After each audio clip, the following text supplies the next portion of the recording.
you need on demand that can help you with whatever your goals are. And we are very excited that you'll get to try this. But it's not only asking now. GPT-5 can also do stuff for you. It can write an entire computer program from scratch to help you with whatever you'd like. And we think this idea of software on demand is going to be one of the defining characteristics of the GPT-5 era. It can help you plan a party, send invitations, order supplies. It can help you understand your healthcare and make decisions on your journey.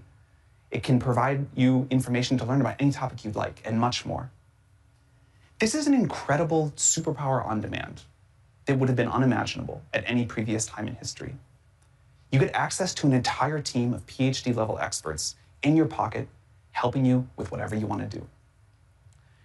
And anyone, pretty soon, will be able to do more than anyone in history could. So today, we're going to talk about GPT-5. We'll show you some upgrades to ChatGPT, and we'll talk about the API. GPT-5 is great for a lot of things, but we think it's going to be an especially important moment for businesses and developers, and we're very excited to see what they're going to build with this new technology. So we can't wait for you all to start building with this. We hope you enjoy it as much as we enjoyed building it for you. And to start, I'm going to hand it over to my colleague, Mark, our Chief Research Officer, to tell you about GPT-5. Thank you.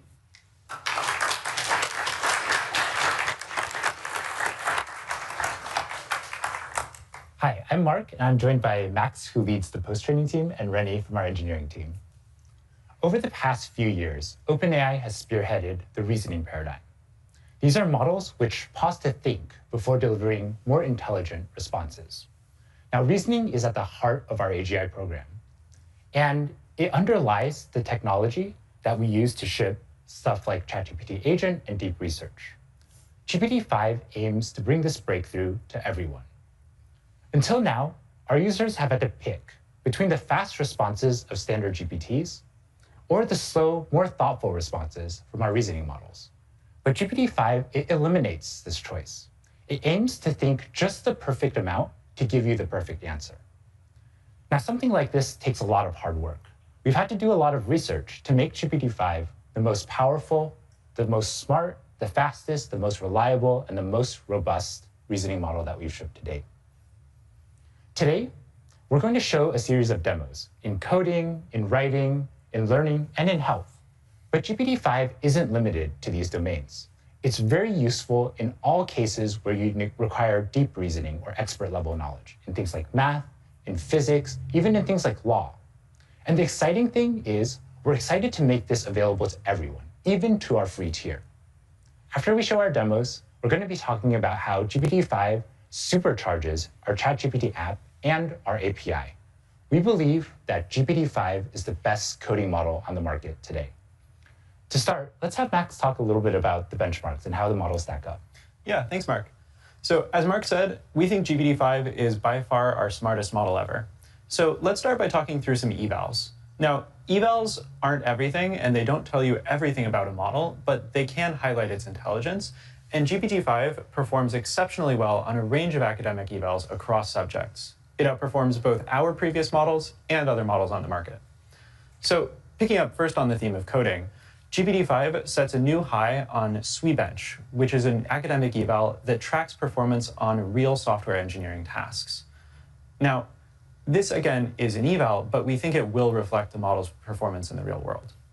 GPT-5 also performs very well on Aider Polyglot, which measures its ability to implement complex functionality in a variety of different programming languages. Now, beyond coding, GPT-5 performs exceptionally well at multimodal reasoning, setting a new high on MMMU, actually outperforming both our previous models and most human experts on this task. This is basically a visual reasoning domain where you are asked to, from an image, figure out what's going on. GPT-5 is also excellent at mathematical reasoning, as shown by its performance on AMY 2025. Now, this is an exam that American high school students take to qualify for the International Mathematical Olympiad, and GPT-5 performs exceptionally well, again, beating our previous models and other models that are out there. Now, moving beyond academic evals and more towards some real-world use cases, we put a lot of work into making GPT-5 the most reliable and accurate model in the world. Language models historically have been plagued by hallucinations, factual errors, that make it hard to rely on their outputs for actually important tasks. For GPT-5, we made improving factuality, especially on open-ended or complex questions, a priority. We also built a set of new evals to track this, and we're very happy to report that GPT-5 is by far our most reliable, most factual model ever. GPT-5 also performs exceptionally well on health-related questions. Now, health is a big part of how people get value from ChatGPT in the real world. We'll talk about this later on in the live stream. But again, we're very happy to report that GPT-5 is by far our most reliable model for health yet. So all of this together adds up to a model that is faster, more reliable, and more accurate for everyone who uses ChatGPT. So now Rennie will talk to you about how to actually use GPT-5. Thanks, Max. The best part is that we're bringing this frontier intelligence to all users. GPT-5 is rolling out today for free plus pro and team users, and next week we'll roll it out to enterprise and EDU. For the first time, our most advanced model will be available to the free tier.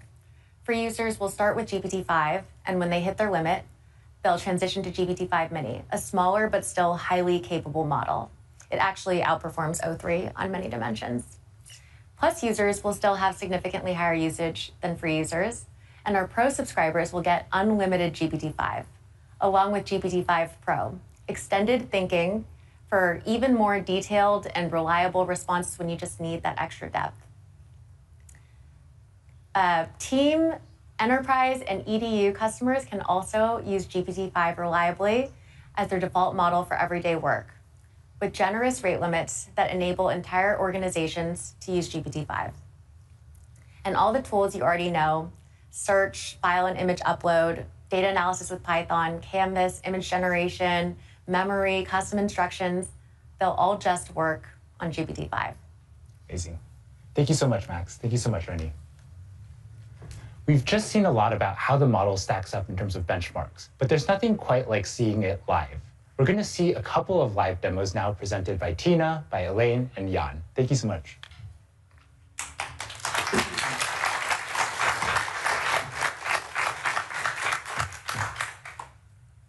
Elaine, can you show us how smart the model is? Sure, thanks so much, Mark. I'm Elaine. Reasoning ChatGPT's ability to think deeply through complex problems is now built into GPT-5. It will automatically think whenever needed, delivering a more comprehensive, accurate, and detailed answer to you. Just as Sam said, it's like having a team of PhDs in your pocket. So let's see that in action. Suppose your kid is in middle school physics and they want to learn about Bernoulli effect. They need your help with their homework, and you might be like, wait, I might need some help with that too. So you could ask GPT-5, give me a quick refresher on the Bernoulli effect and why airplanes are the shape they are. Since this is a pretty straightforward prompt, GPT-5 actually doesn't need extra time to think about it and answers right away. But it still gives me a high-quality answer and explains the concept clearly. So here it says, like, Bernoulli effect means like faster-moving fluid has lower pressure and slow-moving fluid has higher pressure. So to make this even more helpful, I'm going to ask GPT-5 to create a moving demo to illustrate this.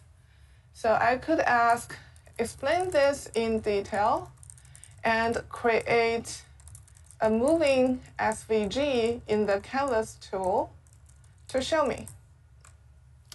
This is a pretty complex task because now GPT-5 actually needs to build the visual.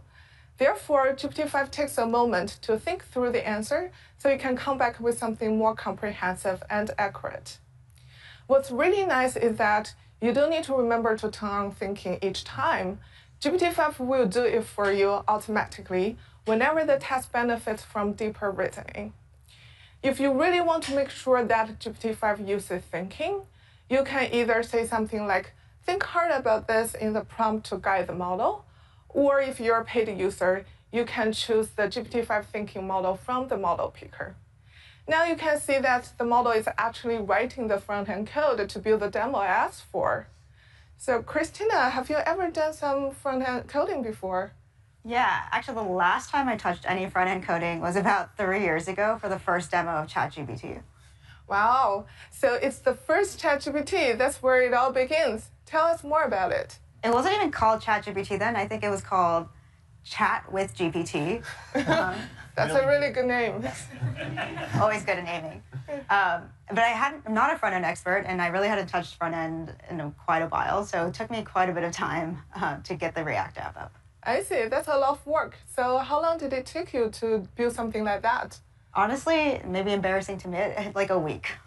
Well, but your weeks of hard work actually paid off well. See how successful ChatGPT it is today after your first demo. So you know what? I'm also building a demo right now, but luckily I have GPT-5 with me right now, and let's see how long it will take this time. Maybe you should call it 5 with GPT. Yeah. Yeah, exactly. So you see that GPT-5 has already written like more than 200 lines of code already. And while the model is thinking, you can also tap here to expand the chain of thought to actually see what's going on under the hood. For example, the GPT-5 was thinking about, oh, the user wants a moving SVG visualization in Canvas. I actually need to create HTML code to do that. It also thinks about like what kind of front-end tool I need to use, for example, React and Tailwind. It also thinks about, oh, I need to ensure the physics are accurate.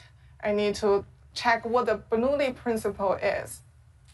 So Christina, since you're here from the first day of ChatGPT, can you tell us like what it was like at that time and what motivated ChatGPT? Yeah, I think at the time we weren't really sure about like how people would actually use it and what use cases were important. We were even going back and forth about maybe we should be releasing something that's like more specific to a certain use case. And it's really cool now here that we have we have a much better understanding of how people actually want to work with chat, and we can actually optimize the model for those use cases, like coding.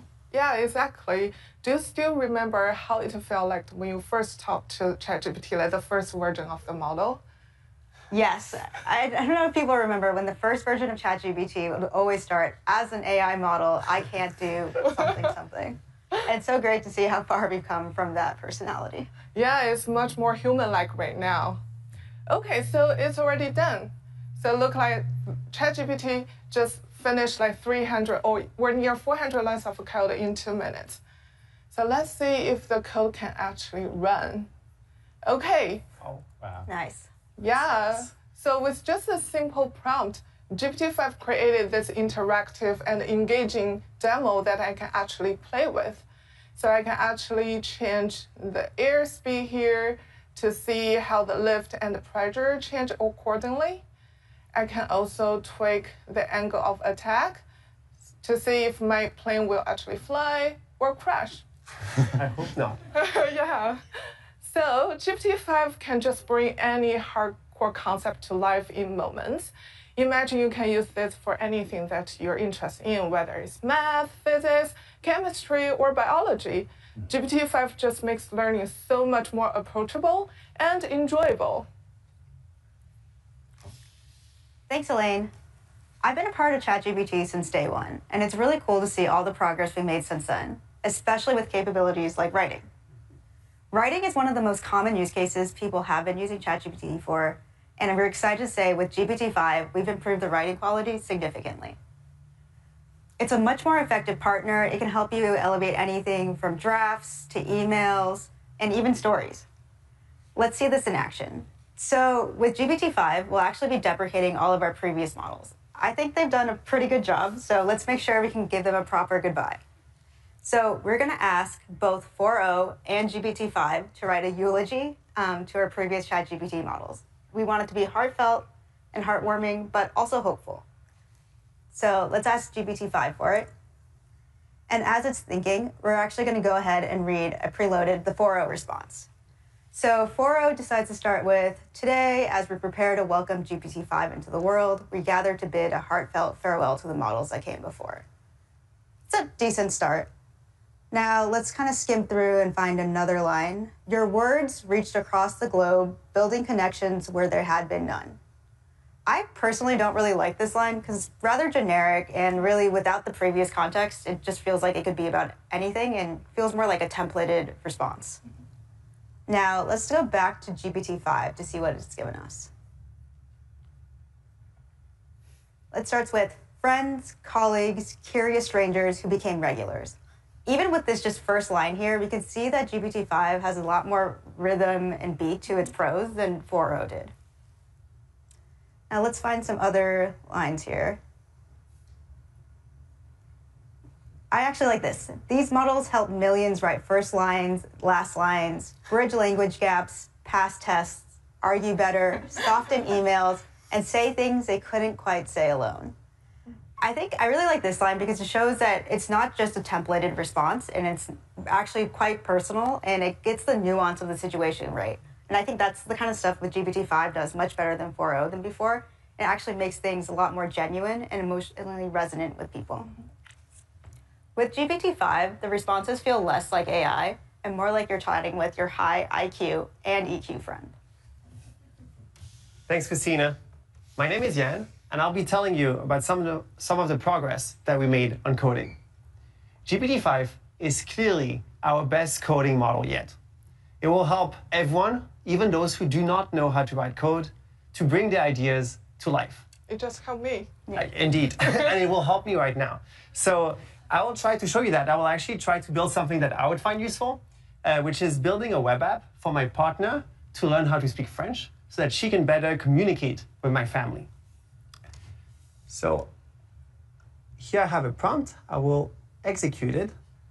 It asks exactly what I just said. Please build a web app for my partner to learn French. One thing to note is that GPT-5, just like many of our other models, has a lot of diversity in its answers. So what I like doing, especially when you do this type of vibe coding, is to take this message and ask it multiple times to GPT-5, and then you can decide which one you prefer. So I'm going to open a few tabs. Just going to paste there. Great. So while it's working on it, let's read through exactly the prompt I wrote. Create a beautiful and highly interactive web app for my partner, an English speaker, to learn French. And then I gave a little bit more details. Track her daily progress, use a highly engaging theme. Oh, it's already working. I'm going to put it on the side for now. Use a highly engaging theme, include a variety of activities like flashcards and quizzes that she can interact with. And then to make it even more fun for her, I actually asked GPT-5 to embed an educational game, which is based on the old Snake game. But I asked to add this French touch to it, which is to replace the snake with a mouse and the apples with cheese. And to make sure that it's educational, every time, I know it's complicated, please bear with me. Every time the mouse will eat a piece of cheese, I asked GPT-5 to voice over a new French word so that my partner can practice her pronunciation. I can see how much you want her to learn. Indeed. Great. So GPT-5 is still working on it. It already wrote 240 lines of code, which honestly is much more than what I would have written in that time. And yeah, front-end code's super hard. You miss a couple things and it just doesn't work. Exactly. Yeah. But the good part is that you don't need to understand any of that right now. So we'll just let it through. Maybe we can check the other tabs. Oh, wow. So I can simply press run code. So I'll do that and cross my fingers. Whoa. Oh, nice. I really Voila. So we have a nice website. Name is Midnight in Paris. Oh, I love together. That. So romantic. We also see a few tabs, flashcards, quiz, and mouse and cheese, exactly like I asked for. I will play that. So this says Le Chat, which says the cat, sorry. Le chat. Well, that's pretty good pronunciation. What does that mean? The cat. Oh. So I can reveal and check if GPT-5 is correct. It is. So if I press next, oh, and I don't know if you saw, I think it actually updated the progress bar, which is exactly what I had asked for. Mm-hmm. Let's check the quiz. Here there's the word non, which is no. So if I press on it, bien joué, which means congrats. And it updated the progress bar again. And let's check the mouse and cheese tab. Okay, that seems like a mouse. Here's the cheese. I'm going to try to play it. Can't promise I'm going to be good at it. Okay, seems to be working. La gare. Whoa. Un café. Indeed, just when I eat the cheese, Le chat. it gives me a new French word. It's actually super Le beurre. complicated, and I already lost. I'm sorry. But let's just check a few other tabs just to see what is the type of diversity that GPT-5 can give you. So I can run the code here.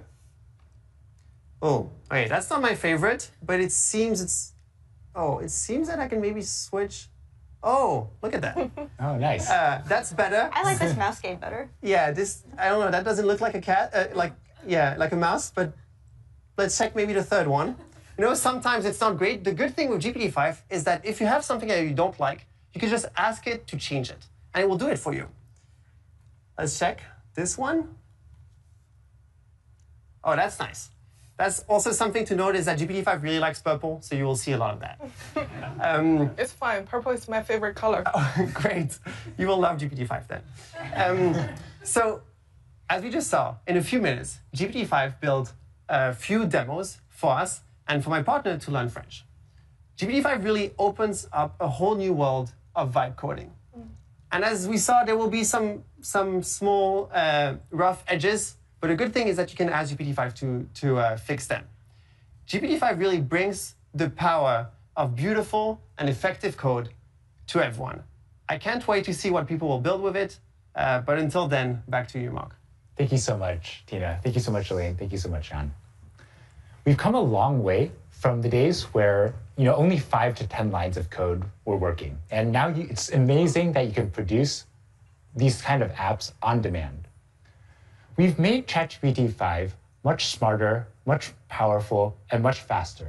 But we've also worked on enhancing some of the existing features. Here to talk about some of these features are Rochen and Christina Kaplan.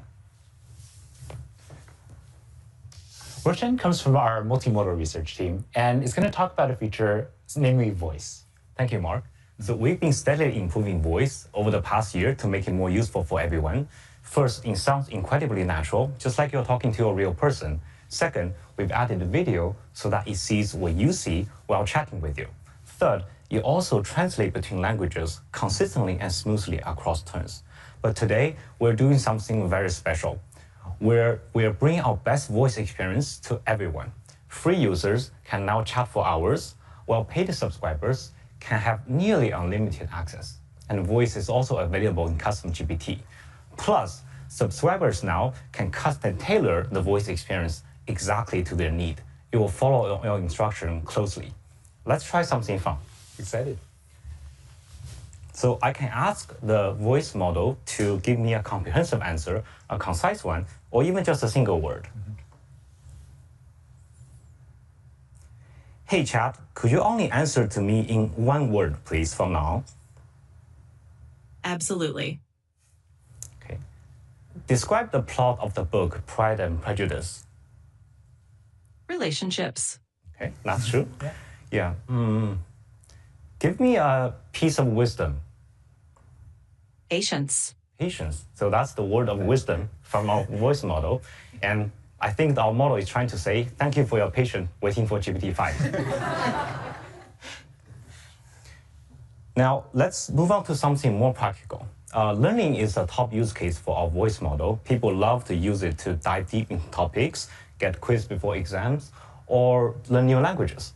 For me, I've been learning Korean recently, and I found that speaking it and understanding it incredibly challenging. But let's see how voice can help.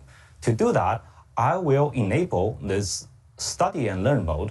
It's a new mode feature we launched in ChatGPT that guides you step by step towards deeper understanding of a subject. Now we can enter into voice. Hey chat, I'm learning Korean. Could you help me practicing it? Let's say, let's pretend I'm ordering at a cafe. Now, what should I say in Korean? Absolutely. I'd be happy to help you practice. So if you're at a cafe and you want to keep it simple, you could start with something like 안녕하세요. 아메리카노 한 잔 주세요, which means hello, I'd like one Americano, please. And of course, you can adjust it based on what you want to order. Let me know if you want to try out more phrases. So when it comes to Korean, could you speak that part really slowly? Because I'm a beginner and I want to hear every word clearly. 물론이죠. 그럼 정말 천천히 말해볼게요. 안녕하세요. 아메리카노 한 잔 주세요. 이렇게 하나씩 또박또박 말해보면 도움이 될 거예요. Now let's level things up. Could you speak that part really, really fast, faster than a Korean would do? Sure, I'll speed it up as much as I can. So it would sound like this. 안녕하세요. 아메리카노 한 잔 주세요. Basically just zipping right to it. Let me know if you need any more speed adjustments. 감사합니다, chat. So now this voice. 잠깐만요. 언제든지 도와드릴게요. Thank 또 you. 연습하고 So now this voice, simpler, smarter, and more powerful than ever. We can't wait for you to experience it. Yeah, it sounds so much more natural than the voice we demoed just a year ago in our 4.0 demo. Yes. Great. So today, we would also like to announce a new feature and a set of features that make ChatGPT more personalized so that it's more like your AI. First, a very simple and fun one. We're now allowing you to customize the colors of your chats with a couple of options exclusive to our paid subscribers. We're also launching a research preview of personalities. You can now change the personality of ChatGPT such that it's more supportive, or it's more professional and concise, or maybe even a little bit sarcastic. And this lets you interact with ChatGPT in a way that's consistent with your own communication style. But the way that ChatGPT sounds and the way that it looks is just one part of making ChatGPT yours. One of my favorite features that we've launched over the last year has been memory. And we've made a lot of enhancements in memory in the time since. This allows ChatGPT to learn about you. And here to talk a little bit more about the memory feature is Christina. It's been amazing to see your reaction and response to memory and ChatGPT getting to know you more and more over time. And this is our aspiration, for ChatGPT to understand what's meaningful to you so it can help you achieve your goals in life. ChatGPT has already been so helpful for me. I'm training for a marathon right now, and ChatGPT is helping me pull together a personalized running schedule. But ChatGPT still has many limitations. It doesn't understand my actual schedule. Next week, starting with Pro users, followed by Plus, Team, and Enterprise users, this is changing, and we're giving ChatGPT access to Gmail and Google Calendar. Let me show you how I've been using it. So I'll just ask something simple like, help me plan my schedule tomorrow. It's been a pretty busy week for us, so I've been using this every day this week to help get my life together. I've already given ChatGPT access to my Gmail and Google Calendar, so it just works and it's easy here. But if you hadn't, ChatGPT would be asking you to connect right now. Let's see what ChatGPT is doing. Okay, that was pretty quick. Okay, so ChatGPT has pulled in my schedule tomorrow. And oh, without even asking, ChatGPT found time for my run. I don't think I was invited to the launch celebration. We'll get you on there, we'll get you on there. ChatGPT has found an email that I didn't respond to 2 days ago. I will get on that right after this, and even pulled together a packing list for my red-eye tomorrow night based on what it knows I like to have with me. It's been amazing to see that as GPT-5 is getting more capable, ChatGPT is getting more useful and more personal. We're really excited for you to try this out next week. Cool. Thank you so much, Rochan. Thank you so much, Christina. Great. So we've seen a little bit about features that we've enhanced. Here to talk a little bit about the research that went into ChatGPT and the safety that made it more deployable. We have Sachi and Seb. Thanks, Mark. Hi, my name is Sachi, and I lead the safety training team at OpenAI. So in addition to mitigating hallucinations, we've also spent a significant amount of time mitigating deception. So this is instances where the model might misrepresent its actions to the user or lie about task success.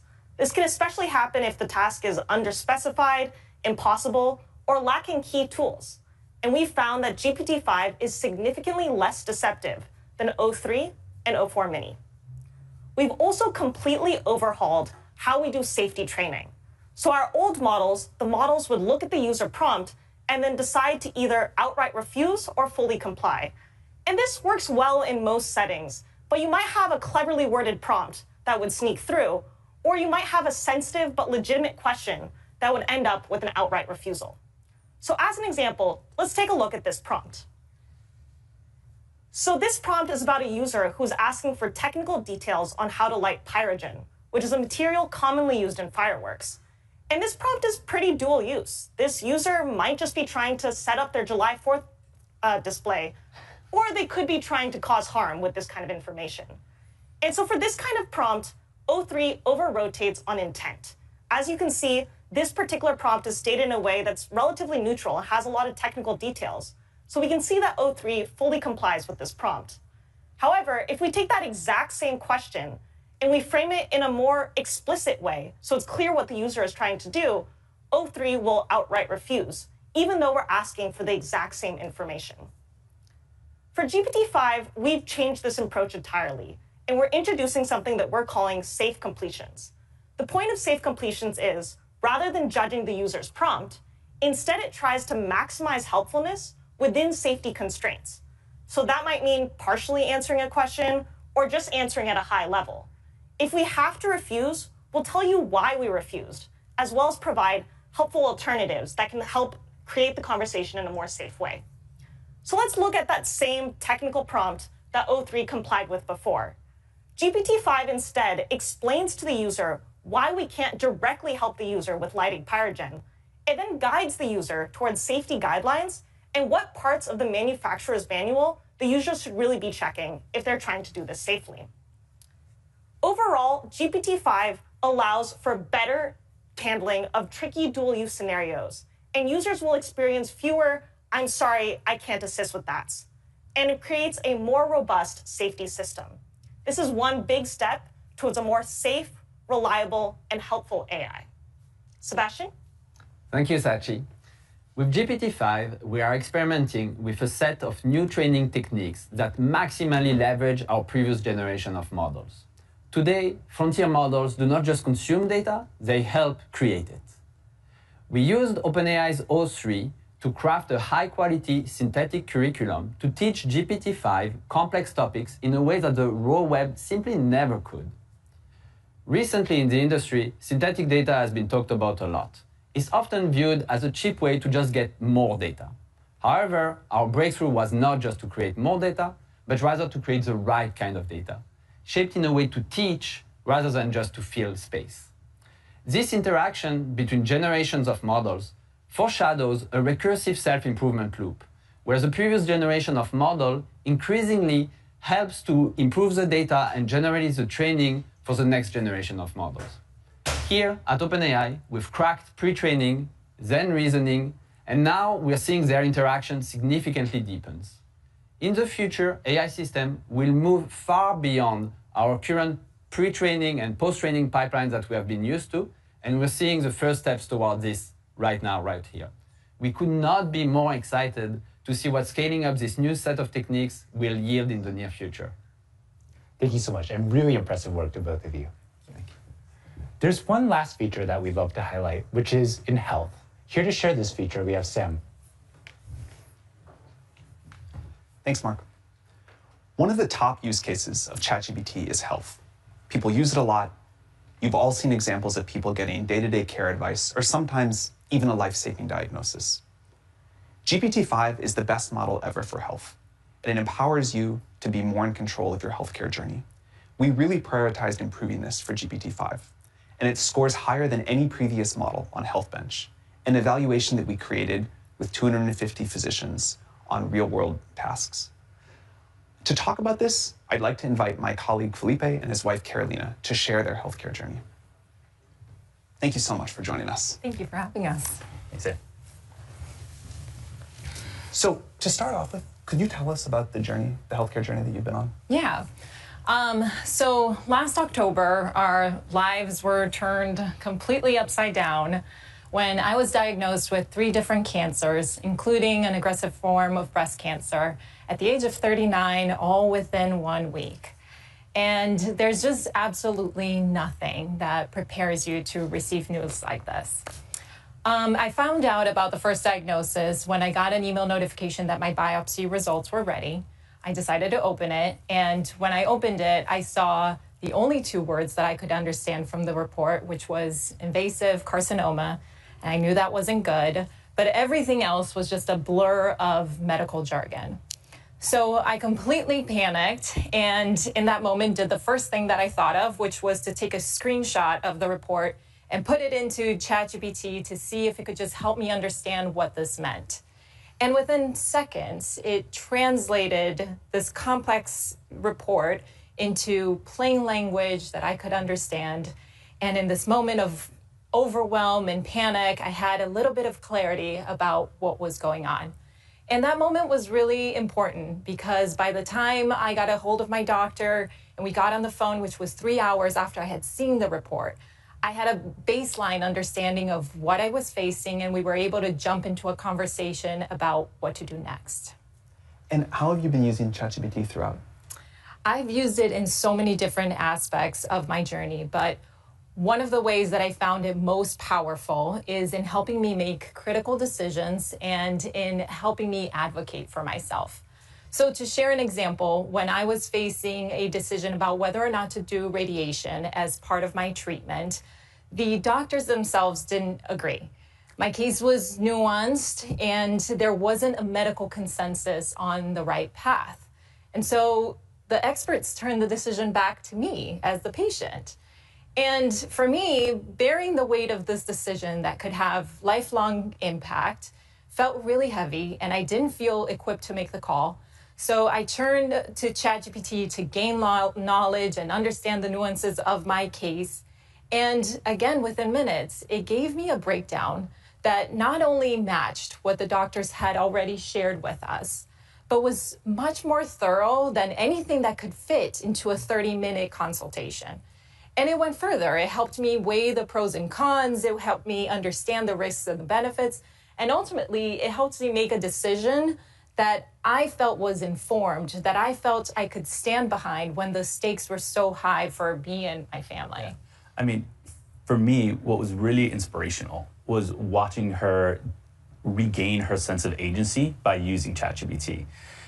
In this moment, it'd be so easy to feel helpless. And there's such a big knowledge gap between what the doctors know and what we know. And however, no one cares more about Carolina's health than she does. And so what I loved was seeing her really empower herself and gain knowledge and become an active participant in her own care journey. And I think that's a really important point to emphasize. I think that the promise of AI in healthcare isn't in just breakthrough discoveries or better diagnostics. I think it's in creating smarter and more empowered patients that can fully participate and advocate for themselves in their care. Speaking of that, you've been testing GPT-5. What do you think? I've been so mind blown about GPT-5 and its capabilities. One of the first things that jumps out at me is just how fast it is. Almost a little alarmingly at first. I felt that too. It's like, are you sure you thought about that enough? Just think long enough, but it is very thorough. And more importantly, it feels more like a thought partner that connects the dots. So rather than just translating information or giving you an answer, it helps you actually navigate the problem. Yeah, a great example is we actually went back and took our initial biopsy prompts and put them into GPT-5. And GPT-4o had done a great job. It had translated, explained what these words meant, and helped in a way we can understand. But GPT-5 seemed to understand more of the context and the question behind the question. Like, why would we be asking biopsy results? And so I said, well, here's actually what's not on here yet. Here's what results are still pending that you're going to have to ask about. Here are questions you might want to go ask your doctor and think when you start talking to them. And so it really started to pull together a complete personalized picture. And that's what really inspires us. I mean, you can see all the amazing improvements in the benchmarks, but what is so helpful is that this tool is available today. And the reason Carolina and I are here and the reason we feel so passionate about sharing our story is for that individual that's going to get a diagnosis like this today. Those families going through a cancer diagnosis, similar medical diagnosis, are going to face some of the most challenging decisions of their lives. And what really inspires me is that they're going to have access to better tools and support than we had even just 8 months ago. We're incredibly excited for that too. Thank you so much for coming to share your story. We're pleased that ChatGPT has been able to be helpful to you, and we hope that the new version will really be able to help a lot of people. We wish you the very best. Thank you. Thank you. And I'd like to hand it over to our president, Greg Brockman.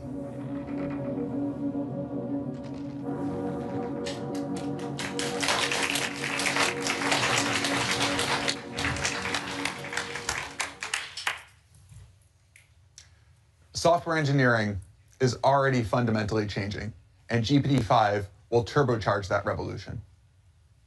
We released our first coding optimized model back in 2021 and demonstrated in a live stream, much like this one, what we would call vibe coding today for the very first time.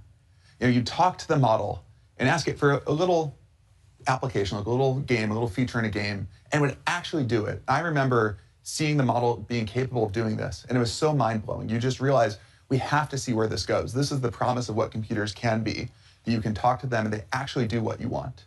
They can really amplify what you're able to accomplish and what you're able to deliver to not just your own benefit, but really for the world. Now, this year, we've released great coding models like GPT 4.1 and o3, but GPT-5 sets a whole new standard. It is the best model at agentic coding tasks. You can ask it to go and accomplish something very complicated, and it'll go off and it'll work on it. It'll call many tools. It'll work for many minutes at a time, sometimes even longer, to accomplish your goal, your instruction, your task, whatever it is that you're trying to build. It's incredible at front end. It makes very beautiful visualizations and interactive games, and you've seen some of this in the live stream so far, and you'll see some more upcoming. But it's just really amazing to see whatever you imagine coming to life. It's extremely good at instruction following, very detailed instructions, being able to accomplish, when you have something very vaguely specified, inferring your intent, or something very detailed specified, actually following it. And it's very fast at accomplishing these tasks, and again, thinks for the right amount of time to accomplish whatever it is that you have in front of you. We're making it available not just to developers to use to write their own code, but to build novel applications. So we're putting it into the API, and to talk about that is Michelle.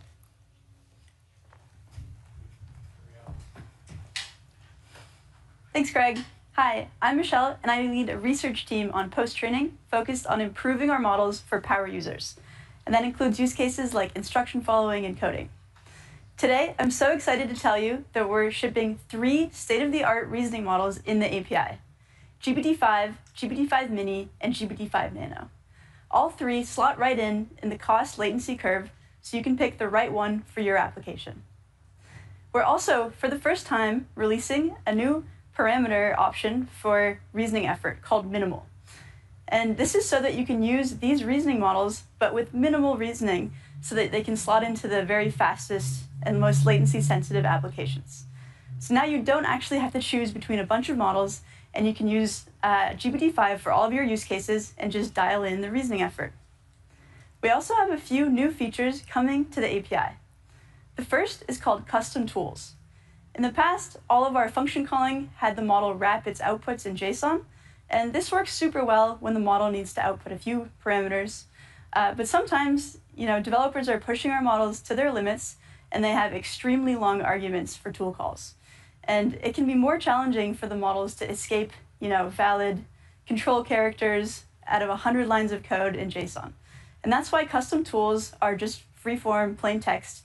And what's super cool is that we're releasing an extension to structured outputs where you can supply a regular expression or even a context-free grammar and constrain the model's outputs to that.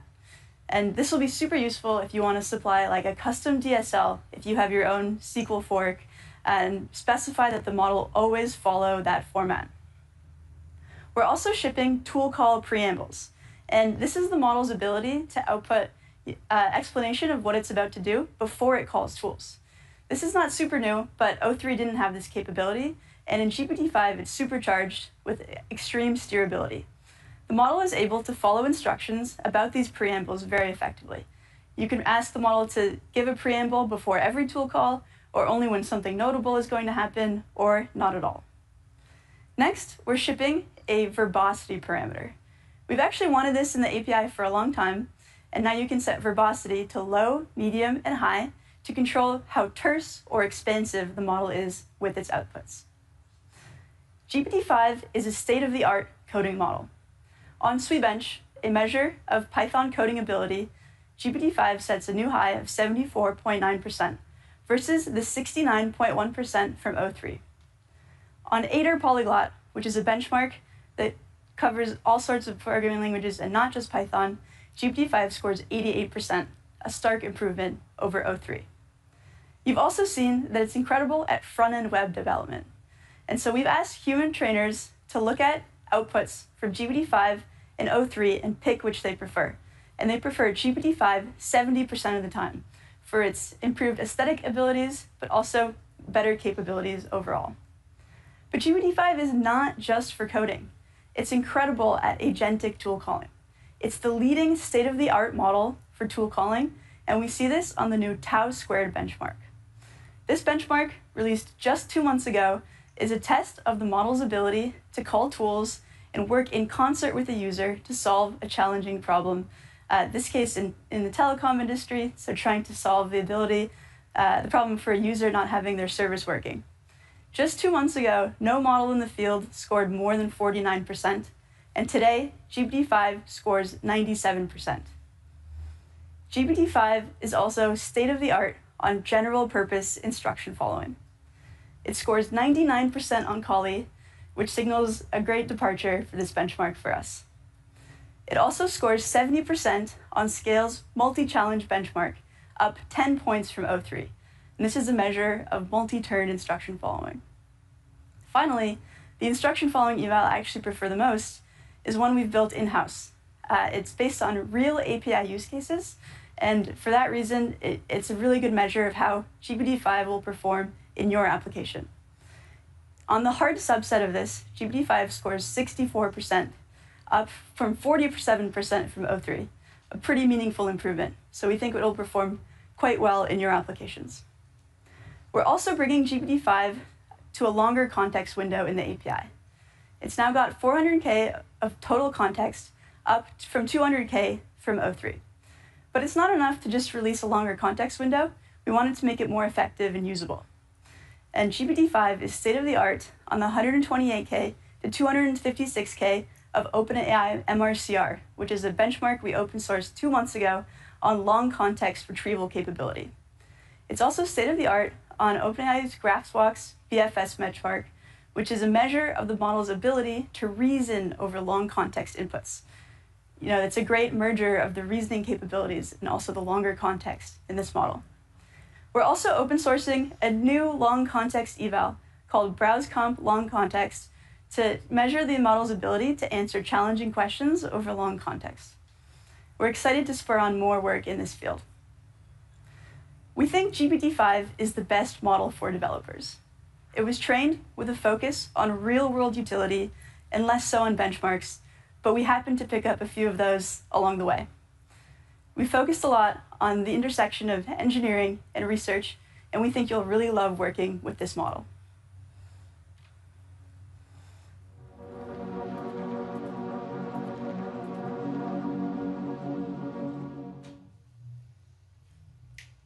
Thank you, Michelle.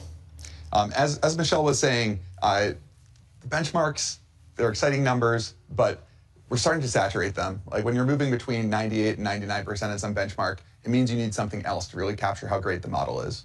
And one thing we've done very differently with this model is really focus on not just these numbers, but really on real world application and being really useful to you in your daily workflow. So hearing about it is much less exciting than seeing it. So to show you this model in action, I'd like to welcome Addie and Brian to the stage. Thanks, Greg. I'm Brian, a solutions architect on the startups team. I'm Adi, a researcher on the post-training team. To recreate the ideal pair programmer, you need a model that understands best software engineering practices, but has a personality that just feels right to work with. For GPT-5, we worked really hard to make the model pair perfectly with you by default, out of the box. Let me pull up a demo of GPT-5 inside of Cursor to show you this behavior that we taught it.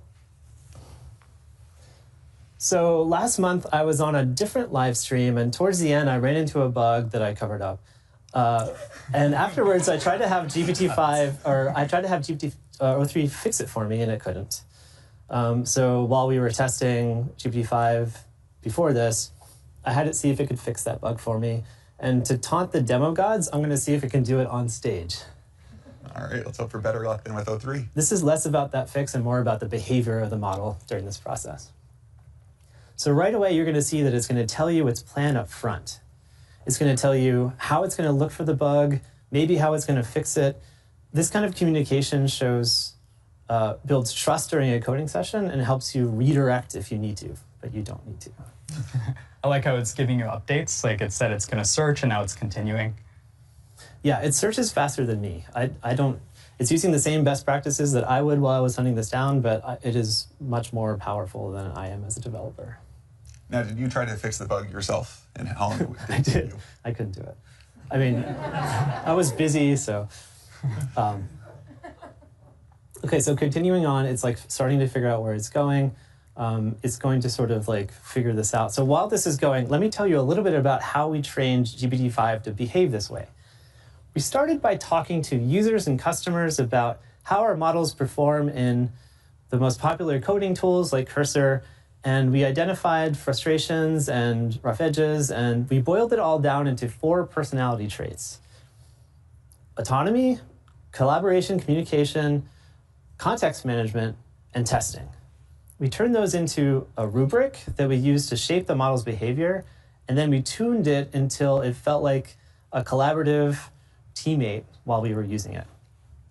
It's been really amazing to see the team really doing the grind of like going and seeing how this model behaves in practice, figuring out what people really want, and putting that back into model training. That's something that I think has been like a real focus for this model. It's been pretty great. So while this is fixing, the other thing that we did during testing, which was really surprising, was we were sort of pressed for time. And we had it refactor one of our test harnesses to run parallel on Docker and set it off, came back like 45 minutes later. It's just like it just finished. And we tested it out and it ran the first time. It was pretty surprising. That's incredible. That is magical. Okay, so it made the edits. It looks like, yeah, it found the right problem. And right now it's actually, okay, it's running lints, but these lints are actually not related to this bug, so it's going to ignore them. And then it's going to run a build, it'll run tests if there are any. It's going to make sure that this code is shippable before it's done. It's actually really smart that it finds lints and realizes that these aren't relevant to the specific bug we're fixing. It's not making unnecessary edits. Totally. So this is just one example, but it really shows the power of the autonomy and the collaborative communication and how it stays reliable on difficult coding tasks without getting stuck on death loops. And the best part, GPT-5 is totally tunable. You can steer it with system prompts or cursor rules. You can change its verbosity levels or reasoning levels to match your tasks. And if you get stuck, ask it. GPT-5 is actually really good at modifying its own prompts by meta-prompting. So after using this for the past few weeks, it really feels like we've achieved state-of-the-art, zero-shot performance and reliability across the most complex coding tasks. For me, it's the first time I trust a model to do my most important work. This is beyond vibe coding. It's an incredibly powerful tool, and I'm really excited for people to try it.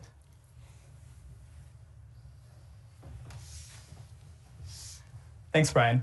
It's super exciting to see how far GPT-5 has come when it comes to coding personality and steerability.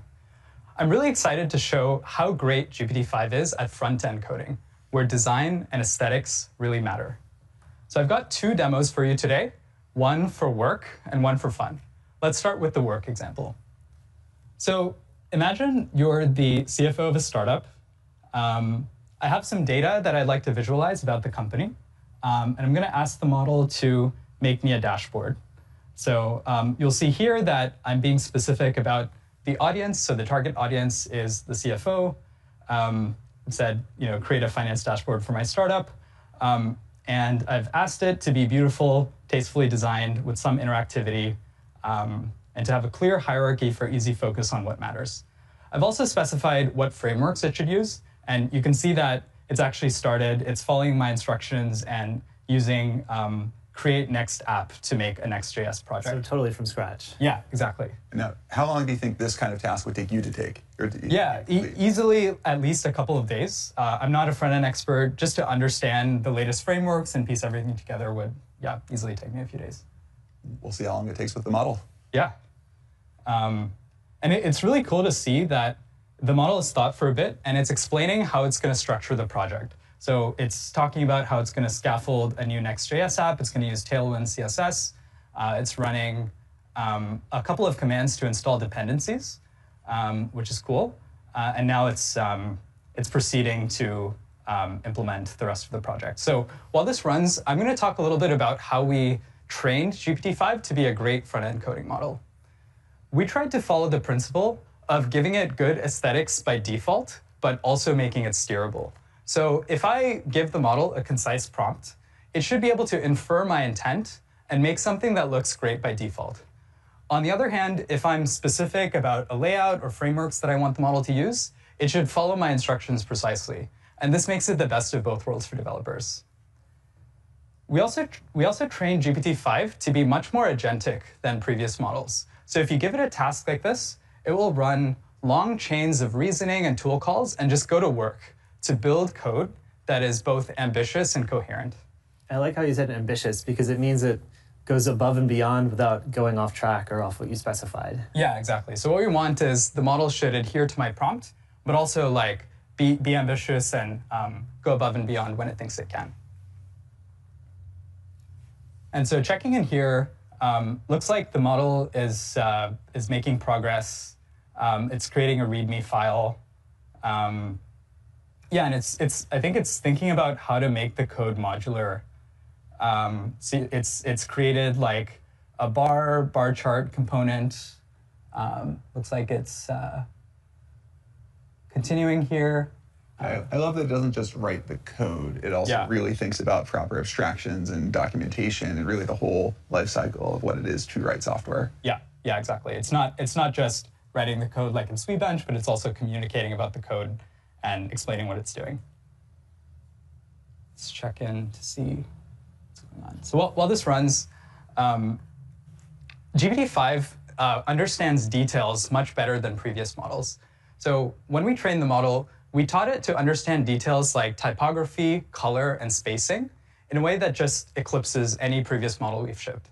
Like, I remember with old models, you would have to like write really specific prompts to get it to do what you want, but GPT-5 just gives you great results by default. During testing, we were looking at the A's and B's for different versions of the model to see if it was doing better at UI, and at some point we stopped being able to tell and actually had to pull in designers to teach us what was better. Yeah, it was really fascinating to see the model's aesthetic preferences evolve during training. And like we woke up one day and it was just making these great UIs. How do the model's aesthetic preferences compare to your own? Yeah, I think in general, I feel like the model has better aesthetics than me. Like usually I defer to its judgment. And I find that like really helpful when I'm trying to make an app. Like I'm not exactly sure how I want it to look, but the model's defaults are just great. Yeah, and checking in here, so you can see that the model has actually structured the code into these different components. So it's made a sample data TypeScript file, KPI card component, revenue chart. And like I said, it's super modular. And it's thinking about how to not just write code, but write high quality code that can actually be merged.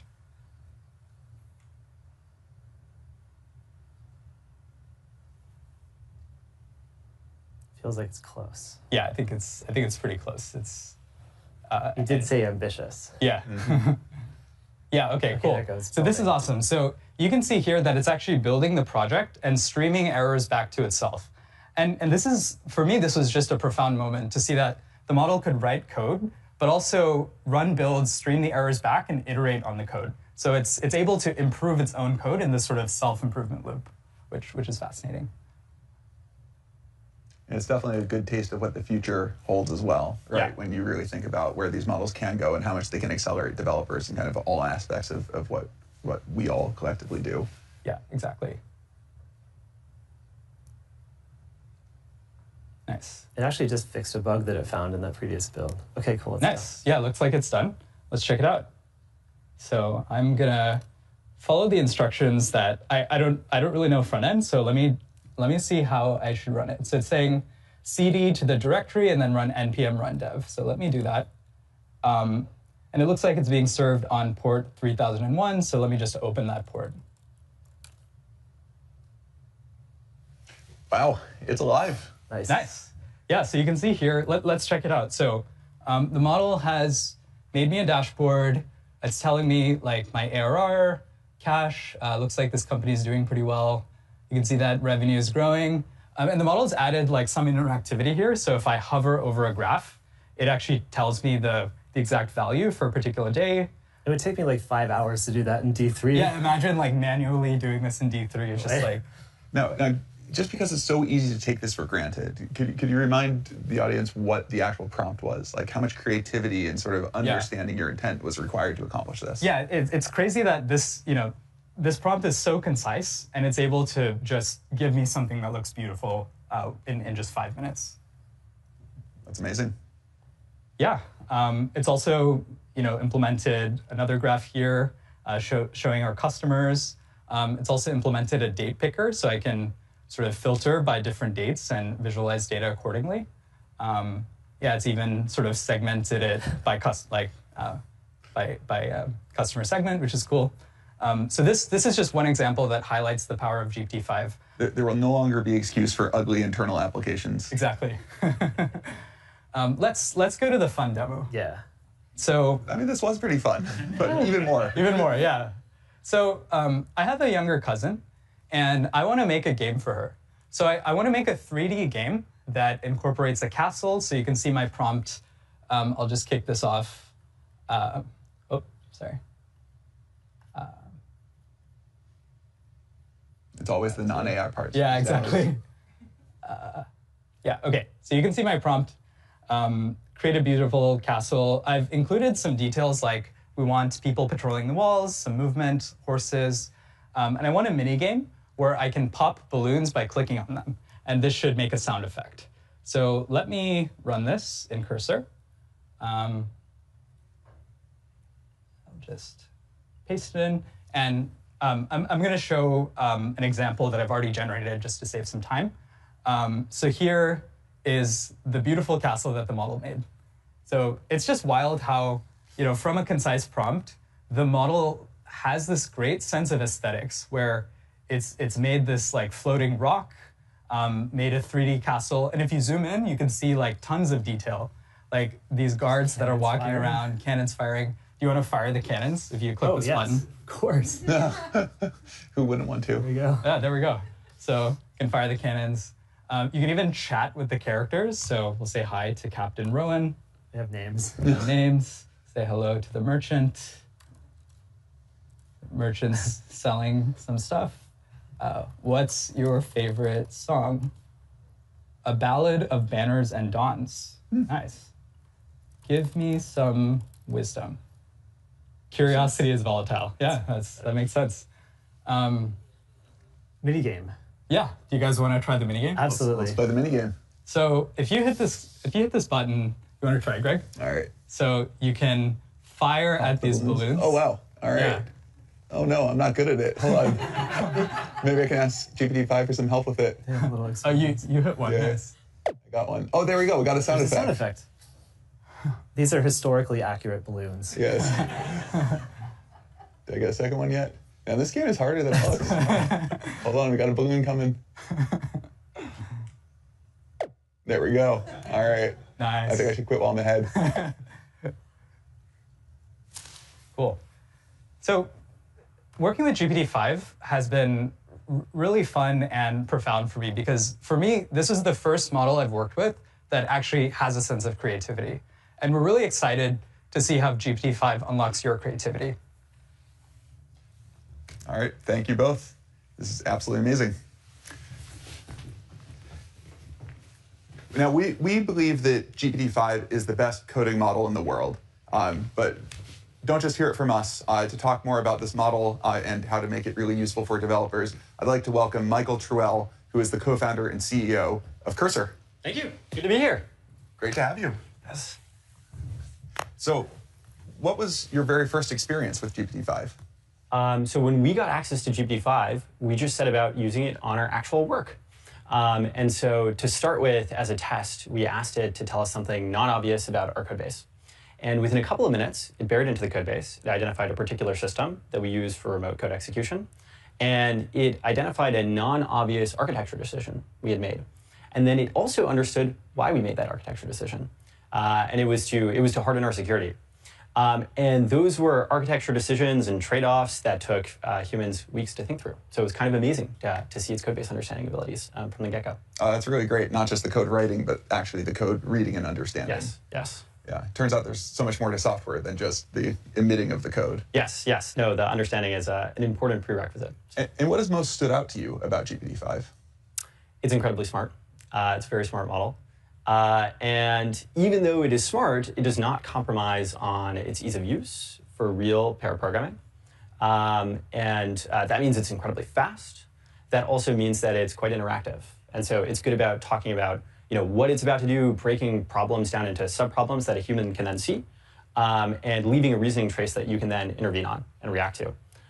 It's also great not just that you give it one initial query and then it goes and does that, but working with you over a long session where you're asking it to backtrack on something that has gone down, or asking it to make additional changes to the code base. Should we show it in action? Let's do it. Yes. So I think we are going to go and we're going to try and solve a bug. And so this is the OpenAI Python SDK. There are a bunch of issues in the OpenAI Python SDK. There are also a lot of closed issues. Okay, good. And it seems like there's a problem with uploading PDFs through the SDK. This has been open for 3 weeks, so open it's for 3 weeks. Not a trivial problem. Yeah. And so let's see if we can go tackle this issue. So we're going to take the issue, we're going to paste it into the editor, paste it into Cursor, and GPT-5 is going to set off and try and solve the problem. And this is actually an example of the robustness of the model in the API, where to solve this problem in Cursor, it's working with a set of custom models that it hasn't seen before, a set of custom tools that it hasn't seen before, to do things like pull down text from the web, to search throughout the code base. And it's incredibly robust and adept at using those tools. And they boost eval results. Yeah, I love seeing just the full explanation of all the things that it's running and doing. And I guess, how does this seem to compare to how you would solve this problem? Well, it's very fast. You can see it's made a high-level plan, searched throughout the code base, it started to read some files, and continued searching, and now it's kind of thinking through what it'd like to do next. And now it's started to actually solve the issue, and started to think through some code changes.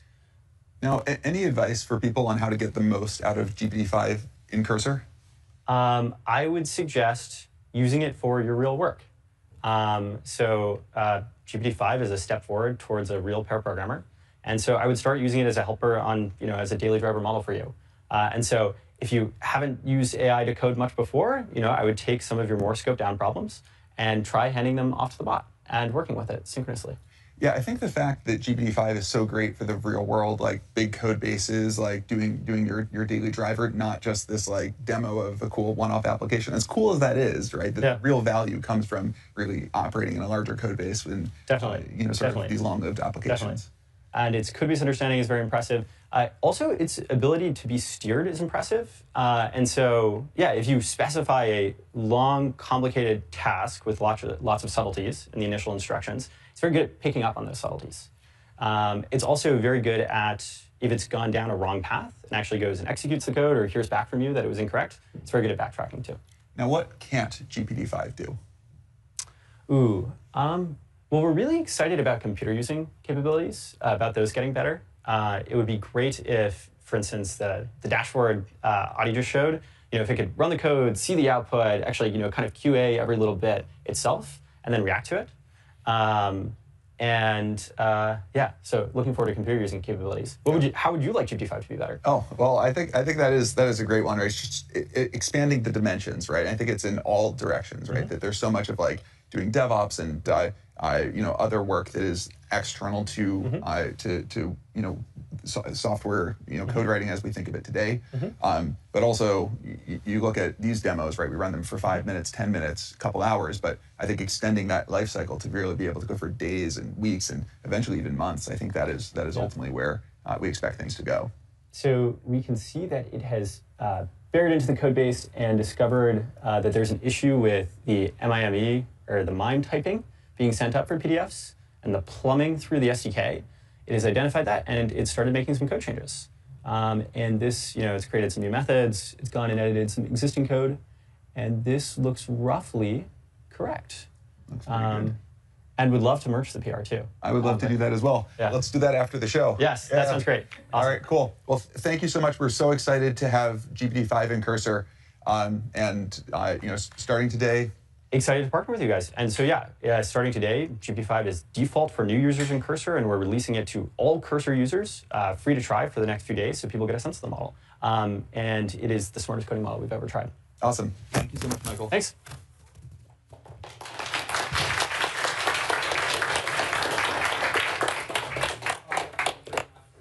But it's great for the enterprise. We think of it like it's great for the enterprise. We think of it like a subject matter expert that is in your pocket, that is an expert across every domain, legal, finance, whatever application you have in mind. To talk about how GPT-5 can be applied to the enterprise, I'd like to welcome Olivier to the stage. Thank you. Thank you, Greg. Hi, everyone. I'm Olivier. I lead the platform at OpenAI. At this point, I think you got the message. We care a ton about developers and coding. But that's not all. Enabling businesses and governments is critical to OpenAI mission.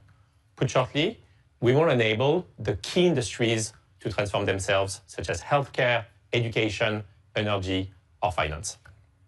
Since we launched ChatGPT and the API, 5 million businesses have been using our technology. I'm still mind blown. 5 million businesses. And those businesses are not just playing. They're not just experimenting. They're pushing in production new products in the real world. And I believe GPT-5 is going to be a step function with that regard. As Sam mentioned earlier, the possibility to have a subject matter expert in your pocket is going to enable every employee to do more. But let me give you a few examples. First, I want to talk about life sciences. Amgen is a company in the US that designs new drugs, new medicines to fight some of the toughest human diseases. Amgen was one of the first testers of GPT-5, and they used it in the context of drug design. And what Amgen scientists found is that GPT-5 is particularly good at deep reasoning with complex data. Think analyzing scientific literature or clinical data. Next, I want to talk about finance. BBVA is a multinational bank which is headquartered in Madrid, in Spain. BBVA has been using GPT-5 for financial analysis. And the takeaway was pretty clear. GPT-5 beats every single other model out there in terms of accuracy and speed. What used to take 3 weeks for a financial analyst to do, GPT-5 can do it in a couple of hours. Next, I want to talk about healthcare. Oscar is an insurance company based in New York. And they've been using GPT-5, and what they found is that GPT-5 is the single best model for clinical reasoning. Think mapping complex medical policy to patient conditions. It's not all about businesses, it's also about governments. We are super excited by the announcement that we made yesterday that the 2 million US federal employees will be able to use GPT-5 in ChatGPT. And I cannot wait to see how that enables to deliver better, faster services to the American people. And frankly, that's all very cool, but I think that's the tip of the iceberg. If history is a teacher, and we've seen it with GPT-4, we are going to see many, many use cases emerge over the coming weeks and months that all of us could not even imagine. And so I cannot wait for us to invent that future together. Let's talk quickly about pricing and availability. GPT-5 is going to be available in the API starting today. 3 models, GPT-5, GPT-5 Mini, GPT-5 Nano. GPT-5 is going to be priced at $1.25 and $10 per million input token and output token. Mini and Nano are even faster and more affordable. Nano, don't sleep on it, it's 25 times more affordable than GPT-5. It's pretty cool. I cannot wait to see what you'll build. And next, our chief scientist, Jakob, is going to close us out.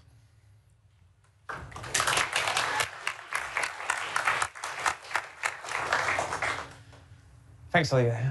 At OpenAI, at the core, we are about understanding this miraculous technology called deep learning and what its consequences are. Our research aims to understand what deep learning is capable of and how to steer it to make it safe and useful for all of us. This is a work of passion, and it's a mission. And I want to recognize and just deeply thank the team at OpenAI. It is a great privilege.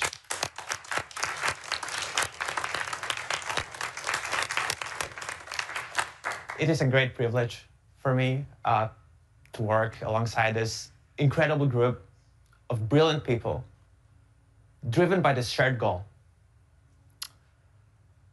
What adds up to a model like GPT-5 are years of investigations aimed not only at producing a great release, but at building understanding of this underlying technology itself. And so a lot of what you'll see in this model are really just early glimpses of new ideas that we believe will go much further.